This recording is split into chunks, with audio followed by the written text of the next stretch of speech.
Masih di Good Morning, hujan lebat yang terjadi pada Minggu di Banyumas, Jawa Tengah menyebabkan sungai meluap hingga ke pemukiman warga. Ya, sementara itu di Lembang, Kabupaten Bandung Barat, hujan deras mengakibatkan tebing setinggi 7 meter longsor dan menutup sebagian jalur utama Lembang.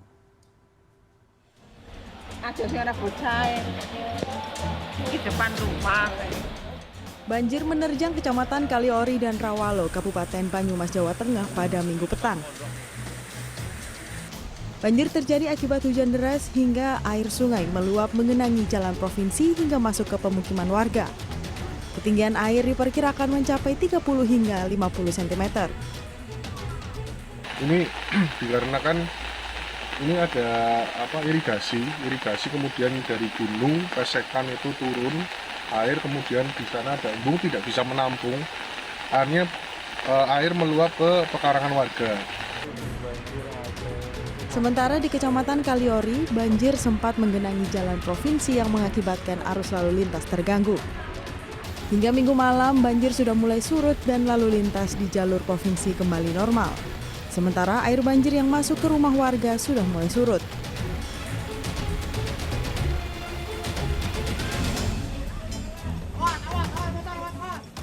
Hujan deras yang mengguyur kawasan Lembang, Kabupaten Bandung Barat pada Minggu sore membuat tebing tinggi 7 meter yang berada di Jalan Cibogo longsor. Material longsor pun menutup setengah badan jalan dari arah Lembang menuju Subang. Petugas BPBD, tim SAR, dan pihak kepolisian berjibaku untuk mengevakuasi tanah longsor dengan alat seadanya. Ini adalah kali kedua longsor terjadi di kawasan tersebut. Tidak ada korban jiwa dalam peristiwa ini. Untuk kejadian longsor ini, waktu pas tadi hujan lebat, pukul 5 ya, ini 16. Jadi longsor, bawa sebuah kapal, dan menutupi sebagian bahu jalan. Akibat longsor ini, arus lalu lintas dari arah Lembang menuju Subang maupun sebaliknya tersendat. Pihak kepolisian pun memberlakukan sistem buka tutup selama evakuasi material tanah longsor agar tidak terjadi kemacetan panjang. Tim Liputan CNN Indonesia. Selanjutnya, seorang wanita pemilik warung kelontong di Samarinda, Kalimantan Timur menjadi korban perampokan. Pelaku yang berpura-pura menjadi pembeli merampas perhiasan milik korban. Ya, sementara itu di tempat lain, tepatnya di Semarang, Jawa Tengah, ini dipicu rebutan lahan parkir serta dendam. Seorang pemuda ini nekat menusuk 2 orang tetangganya sendiri.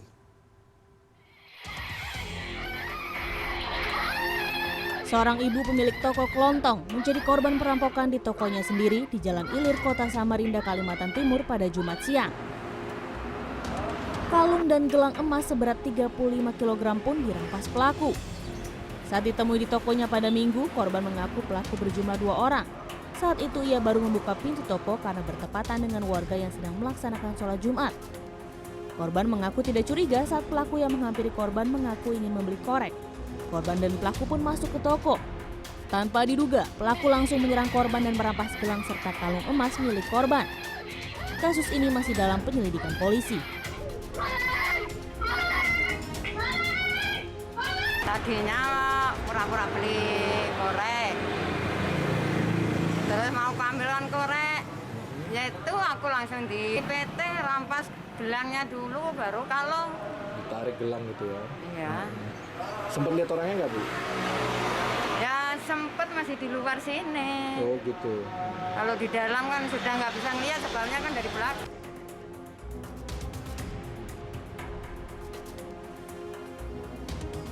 Stefanus Septian Dwi Kristiawan dan 2 tetangganya Nurrois dan anaknya Maulana Muhammad terlibat pertikaian pada 15 Maret lalu.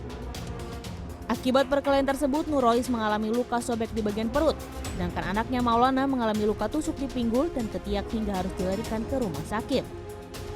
Peristiwa ini dilaporkan warga ke polisi yang langsung mengamankan Stefanus pada Minggu pagi. Tersangka mengaku ia memang ingin menyerang korban sebagai balas dendam ulah korban yang pernah menendangnya.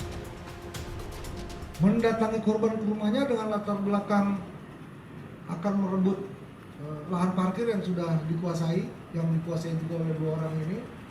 Karena memang si tersangka ini sudah membawa senjata tajam, terjadilah penusukan terhadap kedua korban.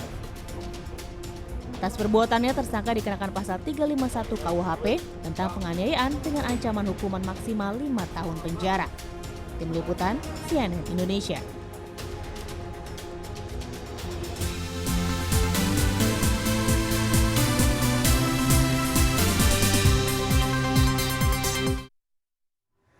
Annyeonghaseyo pemirsa. Nah, mungkin kata-kata itu sering kita dengar juga ya kalau kita nonton drakor atau acara-acara Korea gitu ya. Sering banget kayak gitu. Nah, kalau kita nonton drakor itu kita pasti sering banget tergoda dengan hidangan-hidangan Korea yang luar biasa lezat gitu. Enak gitu, ada banget. tteokbokki, ada Benar. apa namanya? Mirip sate itu apa namanya? Apa itu ya? Lupa Itulah, lagi. itulah. Itu pokoknya kayak sate lah ya. Oke.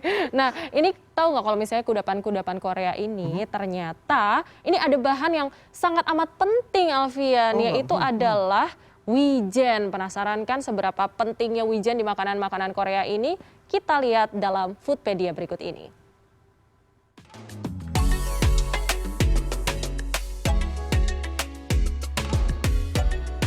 Wijen diperkirakan sudah ada sejak 3.500 tahun sebelum Masehi di daratan Asia. Hal tersebut membuat wijen menjadi salah satu tanaman tertua yang dibudidayakan di dunia. Seiring dengan perkembangannya, wijen juga disebut sebagai penghasil minyak nabati terbesar sebab biji maupun ekstraknya yakni minyak wijen mampu diolah dan dimanfaatkan. Terdapat dua jenis wijen yang biasa digunakan, yakni wijen hitam dan wijen putih.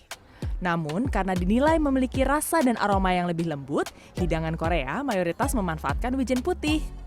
Dia punya aroma yang kuat, ya. Kalau untuk menggoreng sih tidak terlalu direkomendasikan gitu ya.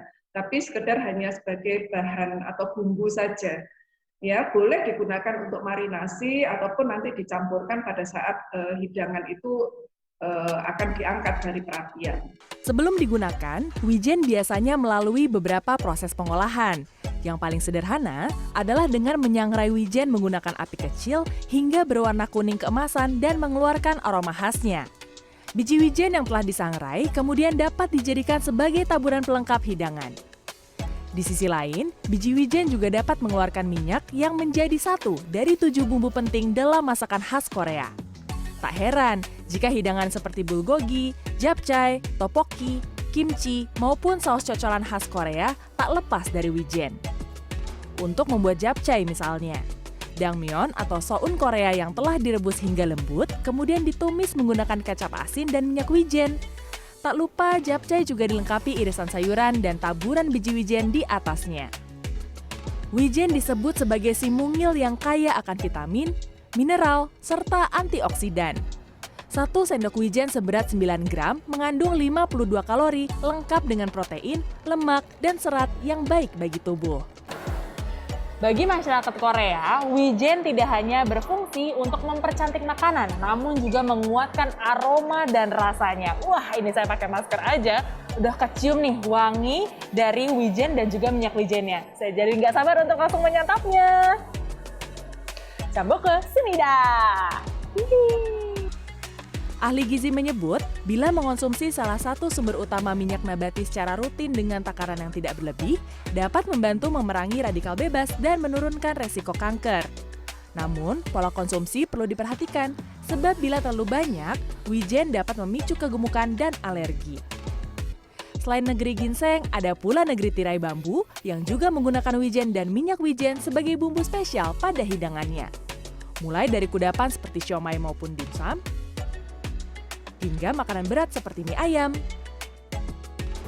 Nah, kalau bicara soal biji wijen, pasti tidak terlepas nih dari jajanan pasar khas Indonesia yang baru saja saya coba buat, yaitu onde-onde. Tapi belum banyak yang tahu nih, Chef, kalau ternyata onde-onde itu adalah jajanan pasar khas dari China. Nah, tapi kalau untuk kaitannya antara wijen sama masakan khas Cina, itu seberapa erat sih kaitannya, Chef? Itu sangat penting sih ya. Hampir semua masakan itu dia diprosesnya sama minyak wijen ini. Nah, selain minyak wijen dari biji ini sendiri bisa digunakan untuk membalut ya onde-onde, jadi pas digoreng itu lebih crispy gitu, jadi lebih wangi gitu. Penggunaan wijen terus menjadi inovasi di berbagai menu masakan Asia seperti Korea. Ibaratnya, jika biasanya orang Indonesia tak lengkap tanpa sambal, Uni dan opa Korea akan merasa kurang bila tidak ada wijen maupun minyak wijen ketika menyantap hidangannya.